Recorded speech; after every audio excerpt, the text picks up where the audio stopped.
লগের অঙ্কগুলো ক্যালকুলেটরে কিভাবে 5 সেকেন্ডে সমাধান করবে সেগুলো নিয়ে বিস্তারিত আলোচনা করব। দেখো এই অঙ্কটা লগ √2 বেস 8 এর মান কত, তার মানে এটার মান বের করতে হবে। তোমার কাছে যে কোনো মডেলের ক্যালকুলেটর থাকলেই হবে, তবে 991 মডেলের ক্যালকুলেটর থাকলে ভালো। 100 এবং 570 মডেলের ক্যালকুলেটরে এই অঙ্কগুলো করা টাফ। তো দেখো আমরা প্রথমে দেখো লগ, এই যে এই বাটনটা প্রেস করব, এই বাটনটা প্রেস করব। এবার আমরা বেস দিব কত, √2। দেখো √2 দিব, আমরা 2 দিলাম।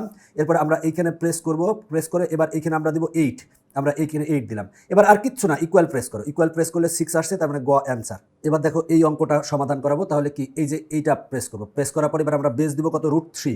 তাহলে আমরা √3 লিখলাম। আর এইখানে দিব কত, দুইবার প্রেস করবো, করার পরে 81 আছে, তাহলে আমরা 81 লিখলাম, লিখে ইকুয়াল প্রেস করবো, করলে 8 আসে, তার মানে গ অ্যান্সার। এর পরেরটাও একই রকম, আমরা পরেরটার ক্ষেত্রে লগ লিখবো, তার মানে লগ লগ লিখলাম। লগ বলতে এইটা প্রেস করব, এই লগটা না কিন্তু এইটা প্রেস করব। এবার √2 আছে, তাহলে আমরা √2 দিব, তাহলে আমরা √2 দিলাম। এবার এইটা প্রেস করবো একবার দুইবার, প্রেস করার পরে 16 √2 আছে, তাহলে আমরা লিখবো 16 √2, তাহলে √2 দিলাম, দিয়ে আমরা ইকুয়াল প্রেস করব, করলে আসছে কত, 9, তার মানে ঘ অ্যান্সার। আমি বিভিন্ন মডেলের ক্যালকুলেটরে তোমাদের দেখাচ্ছি, তোমাদের কাছে যে মডেলই থাকুক সবগুলোর মডেলের নিয়ম একই। এবার দেখো এটার ক্ষেত্রে আমরা এইটা প্রেস করব। এবার দেখো বেস কত, √8, তাহলে আমরা লিখবো √8 লিখলাম বেস। এরপর এখানে প্রেস করবো একবার দুইবার, প্রেস করার পর এবার 4 দিব, 4 দিলাম, দিয়ে ইকুয়াল প্রেস করো, করলে 4/3 আসে, তার মানে গ অ্যান্সার। দেখো এই অঙ্কটা তোমাদের পাঠ্য বইয়ের অঙ্ক, দেখো কত সহজেই অঙ্কটা সমাধান করা যায়। এইটা প্রেস করব, করে 2√5 লিখবো, 2√5 দিলাম আমরা বেস।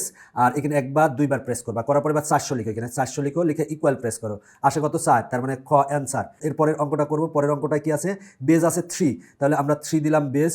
আর একবার প্রেস করলাম, করার পরে এবার এখানে আছে কত, 1/3, তাহলে এখানে এইটা প্রেস করবো, উপরে দিব 1, নিচে দিব কি, ঘনমূল। ঘনমূল লেখার জন্য কিন্তু আমরা যে কাজটা করবো, যে আলফা প্রেস করে এই শিফট প্রেস করে এইটা প্রেস করবো, তাহলে ঘনমূল আসবে, ঘনমূল হচ্ছে 3। এবার আর কিছু না, ইকুয়াল প্রেস করো, ইকুয়াল প্রেস করলে -1/3 আসে, তার মানে খ অ্যান্সার। অনেক মজার না, দেখো ক্যালকুলেটরের মাধ্যমে কত কিছু করা যায়, আসলে ক্যালকুলেটর অনেকে ব্যবহার পারো না তাই। এরপরে দেখো আছে কি লগ, তার মানে লগ দিলাম, বেজ আছে কত, 5 দিলাম। আর এখানে কত দিব, 1/25 আছে, তাহলে এখানে প্রেস করে উপরে দিব 1, নিচে দিব 25, দিয়ে ইকুয়াল প্রেস করবো, করলে -2 আসে, তার মানে ঘ অ্যান্সার।